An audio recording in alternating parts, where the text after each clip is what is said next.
नमस्कार मुख्यमंत्री माझ्या लाडक्या बहिणींनो, तर तुमच्यासाठी आज काय महत्त्वपूर्ण अपडेट येणार आहे.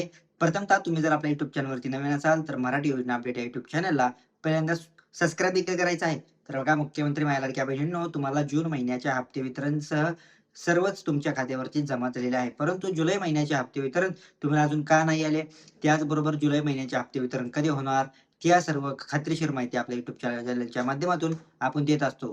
तर बघा मुख्यमंत्री माझ्या लाडक्या बहिणींनो, तुम्हाला जे जून महिन्यानंतर जुलै महिन्याचे जे हप्ते वितरण आहे, ते तुमच्या खात्यावरती सहज जी-आर देखील अजून का नाही प्रसिद्ध झाला, असं देखील सर्वांना वाटत आहे लाडक्या बहिणींना.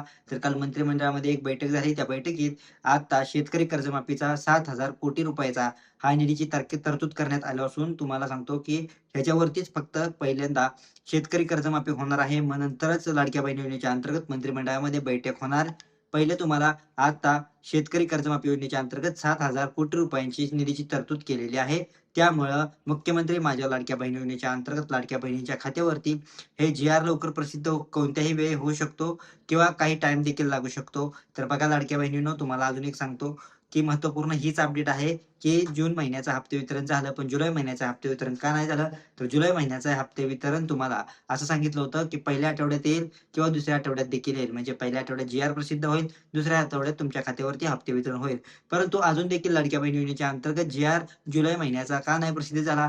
तर हेच आहे मूळ कारण. तुम्हाला सांगतो, शेतकरी कर्जमाफी योजनेच्या अंतर्गत पुण्यश्लोक अहिल्यादेवी होळकरची शेतकरी कर्जमाफी योजना आहे. योजनेच्या अंतर्गत महाराष्ट्रातील सर्वच शेतकऱ्यांच्या खात्यावरती किंवा जे थकीत शेतकरी आहेत, जे रेग्युलर शेतकरी आहेत, ह्यांच्या खात्यावरती हे पैसे ट्रान्सफर करायचे आहेत किंवा शेतीचं पीक जे आहे ते शेतीवरती घेतलेलं कर्ज आहे ते नील करायचं आहे. त्यामुळे आता मंत्रिमंडळामध्ये कालच्या झालेल्या बैठकीमध्ये 7,000 कोटी रुपये त्या पुण्यश्लोक अहिल्यादेवी होळकर या योजनेच्या अंतर्गत दिले गेलेले आहेत किंवा त्यांना अनुदान दिलं गेलेलं आहे. तर त्यासाठीच लाडकी बहीण योजनेच्या अंतर्गत अजून महत्त्वपूर्ण अपडेट कोणतीच नाहीये.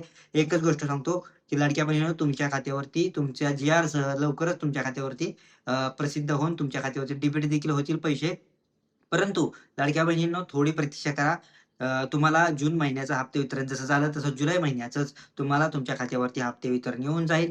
आणि राहिला प्रश्न ई-के-वाय-सी प्रक्रियेबद्दल. ई-के-वाय-सी प्रक्रियेबद्दल कालच्याही देखील बैठकीमध्ये विरोधी पक्षांनी देखील मुद्दा उचलून धरून देखील आता महाराष्ट्रामध्ये किंवा मंत्रिमंडळाच्या बैठकीमध्ये लाडकी बहीण ई-के-वाय-सी प्रक्रियेबद्दल कोणताही निर्णय झालेला नसून, लाडक्या बहिणींनो, तुम्हाला एकच सांगतो, ई-के-वाय-सी प्रक्रियेबद्दल अजून कोणताही निर्णय नाहीये आणि जुलै महिन्याचे हप्ते वितरण लवकरच तुमच्या खात्यावरती होऊन तुमचे देखील हप्ते वितरण ₹1,500 इतके तुमच्या खात्यावरती येऊन जाईल.